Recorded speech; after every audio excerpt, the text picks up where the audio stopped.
kapiling mo ang nag-iisang chicks ng radyo. Walang iba kundi ako yon, si Gandang Cara. Yes, yo. Oras natin, 1:32 in the afternoon. You're still with me. Kumain ka na ba? Marami ba ang kain mo? Sige, damihan mo kasi mamay papagalitan ka na ng boss mo. Wala ka kasing ginagawa mula kanina. Diba? Ano na, malapit na magbakasyon. Kailangan na tayo magpakitang gilas.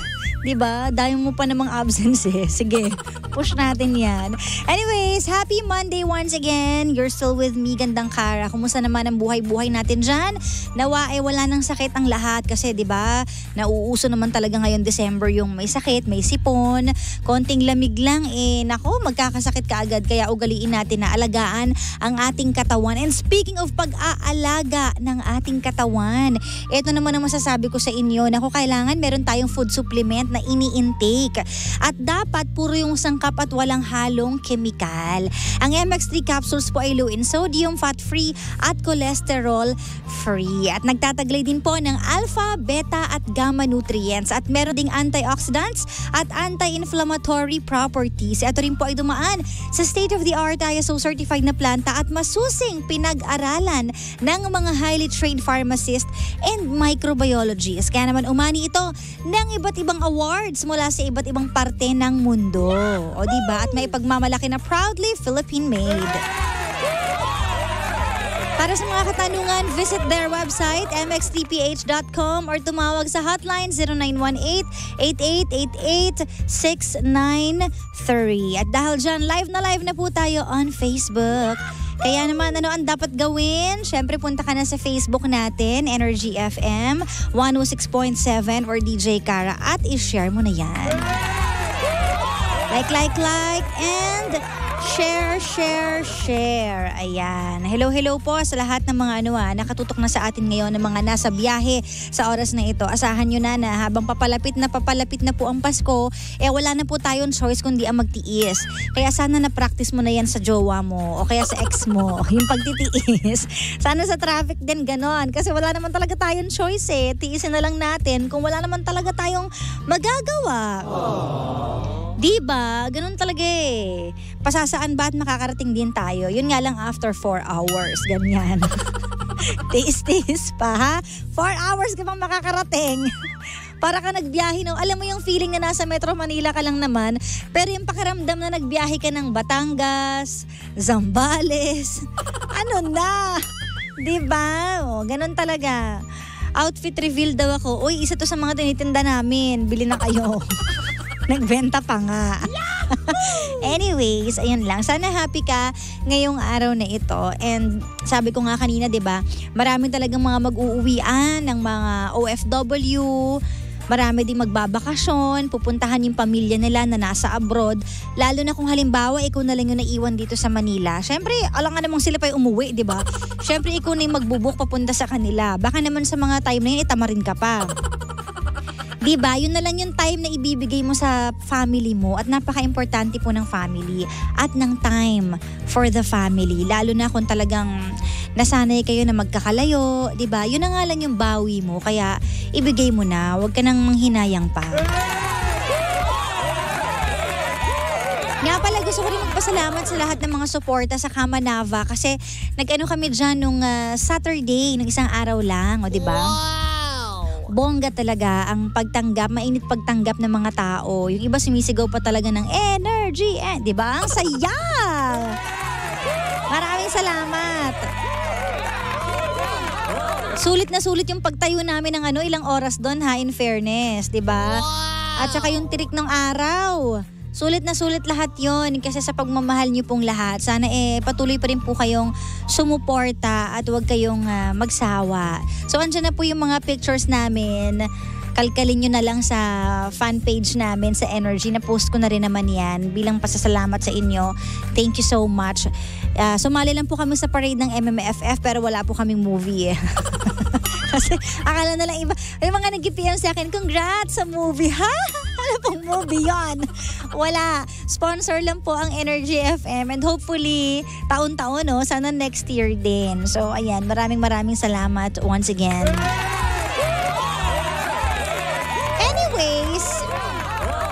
Speaking of family na pinag-uusapan natin yung time, love for the family. Napaka-importante po niyan lalo na dun sa mga nasa abroad, yung mga malalayo sa pamilya. Ang masasabi ko po dyan, dapat mag-spend talaga kayo ng time.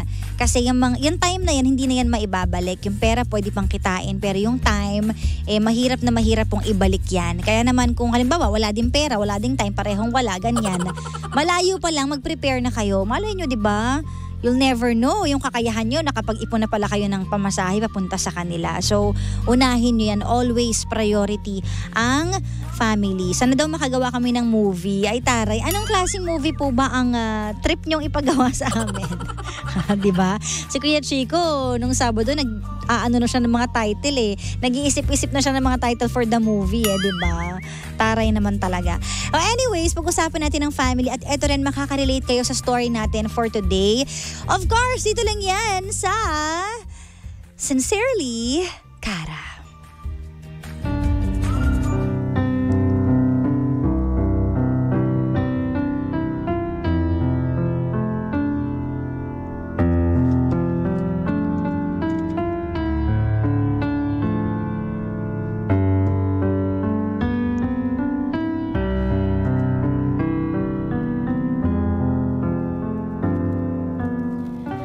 Napakahirap na malayo sa pamilya.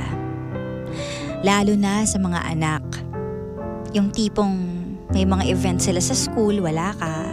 Graduation nila, wala ka. Unang nagdalaga, hindi mo nasilayan. O kaya naman nagka-boyfriend, nagka-girlfriend, nabully. O yung masasayang moments, achievements sa school, ay wala ka. Yung mga panahong yon na gustong-gusto mong umuwi or gustong-gusto mong ibalik, hindi mo magagawa kasi nagtatrabaho ka sa ibang bansa. Nagsasacrifice ka ng sarili mo para meron kang maipadala sa pamilya. Pero hanggang saan nga ba ang pagsasakripisyo? Ito ang story ni Dalia. 51 years old na at kakauwi lang daw niya sa Pilipinas nitong November. 10 taon sa Kuwait bilang domestic helper. At wala siyang ibang ginawa kundi ang magtrabaho at sumuporta sa anak. 2 na rin ang napagtapos niya ng college, habang yung bunso niya ay grade 12. Sabi niya 2 years old pa lang daw nung iniwan niya yon. At ang dami ng lumipas na panahon na hindi niya nakasama o nakabonding ang anak niya. Kaya naman itong huling uwi niya, nagulat siya nung aalis na siya ulit, pinigilan siya ng bunso niya at sinabing wag na siyang umalis kasi kailangan na siya bilang nanay ng bata. Ano nga ba ang dapat gawin? Let's hear it straight from the heart of our sender for today. Dear DJ Kara, ako po si Dalia. 51 years old na po at kauwi ko lang po dito sa Pilipinas nitong November. 10 taon po ako sa Kuwait bilang domestic helper. Fan niyo po ako at lagi ko po sinusubaybayan ang programa niyo dito sa ibang bansa. Cardiac po ang pampatanggal stress ko sa trabaho. Gusto ko lang pong ibahagi itong storya ko. May 3 po akong anak at sa tagal ko po sa Kuwait, 2 na po ang napagpatapos ko ng kolehiyo, habang ang bunso ko naman po ay grade 12 na. 2 years old po siya nang iniwan ko siya sa lola niya at hindi niya na po ako nakita ng personal. Puro video ko lang po at chat at sa tuwing kakausapin ko po sila at mangungumusta ay tumatanggi po siya at minsan sumisilip lang sa camera at aalis din agad. Masakit sa akin bilang ina, DJ Kara, dahil gusto ko lang naman siya makausap at bumawi kahit papaano sa mga panahon na wala ako sa tabi niya. Bago po ako umuwi sa Pilipinas, kinakabahan po ako sa madadatnan ko. Naasahan ko po kasi na susumbatan ako ng bunso ko sa lahat ng pagkukulang ko bilang magulang. Sabi po ng nanay ko na nagpalaki sa kanya, suyuin ko na lang daw po pagdating ko. Pagka-uwi ko po sa Pilipinas, sinundo po ako ng panganay at pangalawa kong anak. Hindi ko maitatanggi, DJ Kara, na nasaktan ako nung hindi ko nakita ang bunso ko na naghihintay sa akin sa airport. Pag-uwi po namin sa Tarlac, sa wakas ay nakita ko na siya. Nginitian niya lang po ako at pumasok na sa kwarto niya. Isang buong linggo na gano'n ang sitwasyon sa bahay namin, DJ Kara. Pero sa mga araw na yon, hindi po ako sumuko na makuha ang loob niya. Kumakain po kami sa labas, sinusundo ko po siya sa school, tumatabi din po ako sa kanya sa pagtulog. Binabawi ko po lahat ng mga oras na hindi niya naramdaman ang pagmamahal ng isang ina. December na po, DJ Kara, at unti-unti gumagaan na po ang pakiramdam niya sa akin. Sobrang saya ko po bilang ina na nawali sa anak niya ng isang dekada. Sa totoo lang po, nagpapasalamat po ako sa kung paano lumaki ang anak ko. Alam ko pong nakakaramdam siya ng pagtatampo, pero ni minsan, hindi niya po ako binastos o pinagtaasan man lang ng boses. Sino ba namang anak ang hindi mangungulila sa isang inang hindi niya nakikita? Dito pong nakaraan, nabanggit ko po sa pamilya ko na may balak po akong bumalik sa Kuwait. Pero nagulat po ako nang pigilan ako ng bunso ko. Doon ko po naramdaman na mahal ako ng anak ko. Napagdesisyonan ko po na huwag ng mga ibang bansa. Uunahin ko naman po ang kapakanan ng anak ko. Total may ipon naman po ako at tumatanda na rin, kaya mabuti na rin po na manatili dito sa Pinas. Ngayon po ay plano na po namin na makapagpatayo ng maliit na negosyo dito sa Tarlac at lalong bumawi sa anak ko. Yun lang po, DJ Kara. Gusto ko lang pong ipahayag sa buong mundo kung gaano ako kaswerte sa pamilya ko. More power po sa programa nyo, DJ Kara, at more blessings to come po. So, nakapag-decide na pala si Dalia at mas pinili niya ang kanyang anak more than dun sa pagbabalik sa Kuwait. Diba? At happy ending ang ating story for today kasi nung una naiilang pa yung anak niya sa kanya pero eventually naging okay din sila.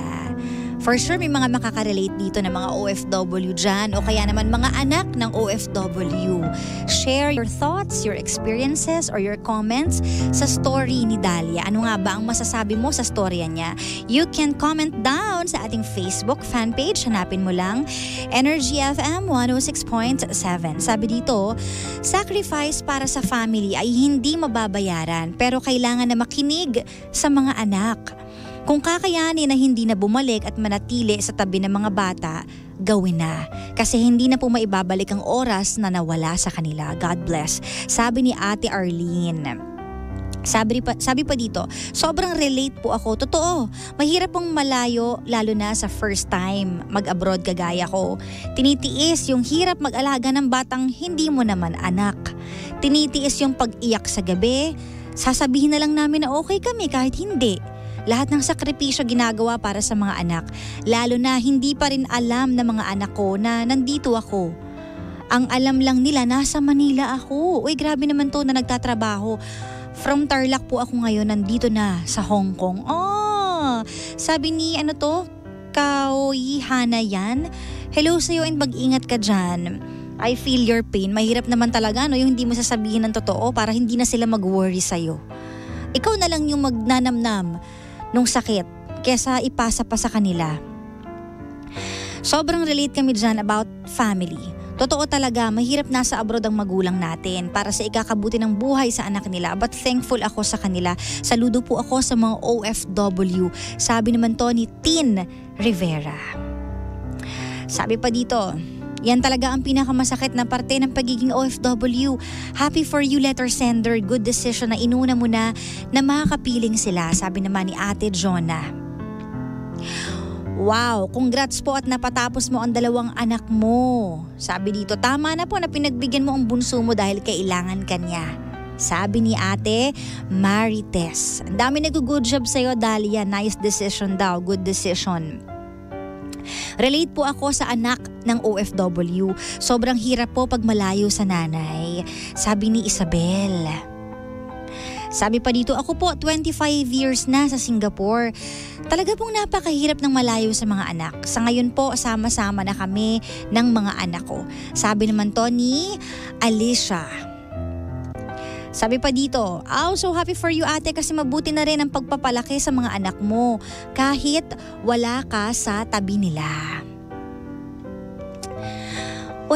Well, pagpasalamat natin yun kung meron tayong naiwan dito sa Pilipinas na mag-aalaga at magtuturo ng mga values sa mga bata. Na yun din naman yung gusto nating i-instill sa mga utak nila. Diba? Yun ang wini-wish ng lahat ng mga magulang na nasa malayo na sana mapabuti pa rin yung mga anak ko kahit wala ako, kahit malayo ako. But anyways, Dalia, congratulations dahil finally makakasama mo na yung bunso mong anak. I think this is a good decision dahil yung dalawang anak mo, marami nang lumipas na taon na hindi mo sila nakasama. Diba? Gumraduate sila, dami nilang pinagdaanan sa school kasi may mga hindi alam ang mga magulang sa anak eh. Akala lang nila, alam na nila ang lahat. Pero sa school maraming pwedeng mangyari sa isang buong araw.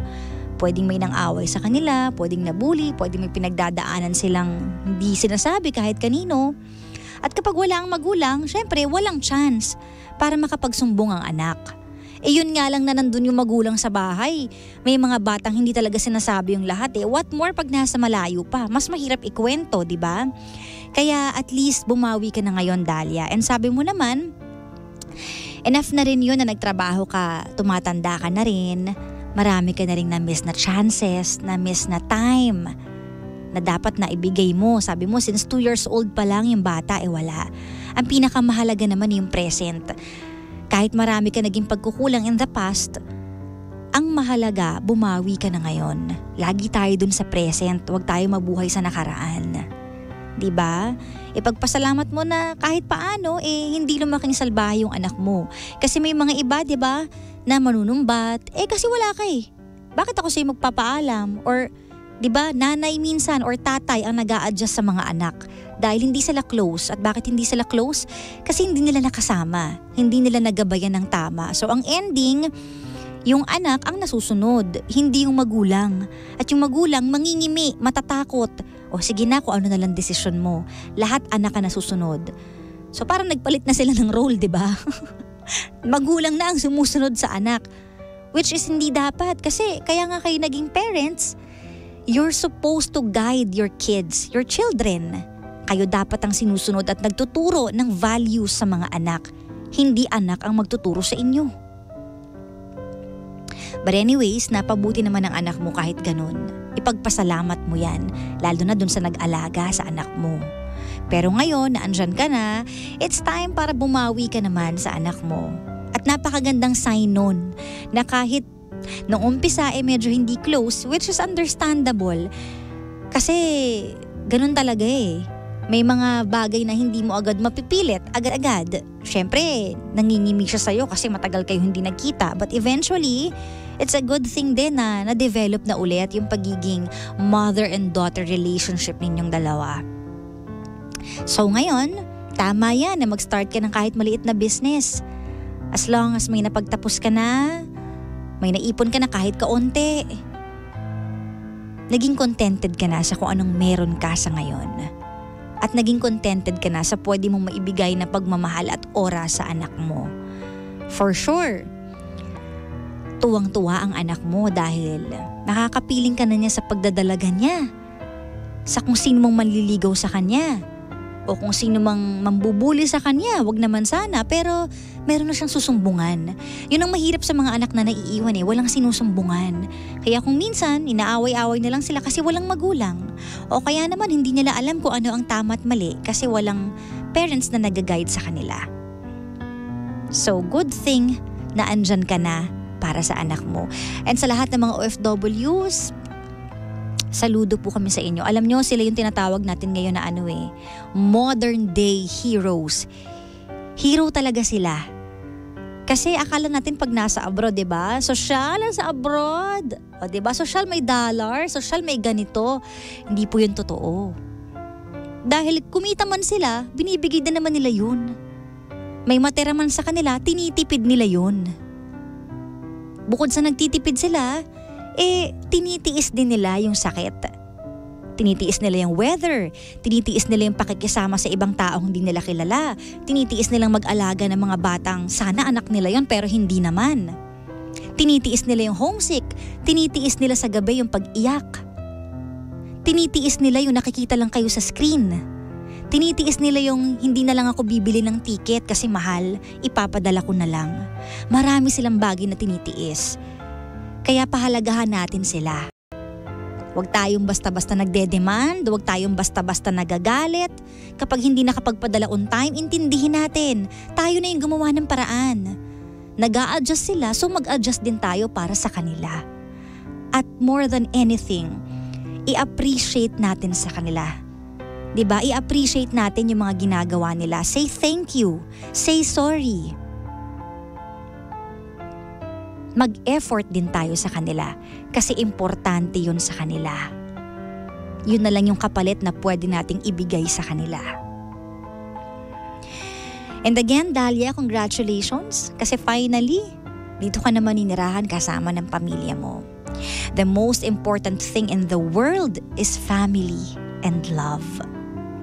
And sticking with your family is what makes it a family. Sincerely,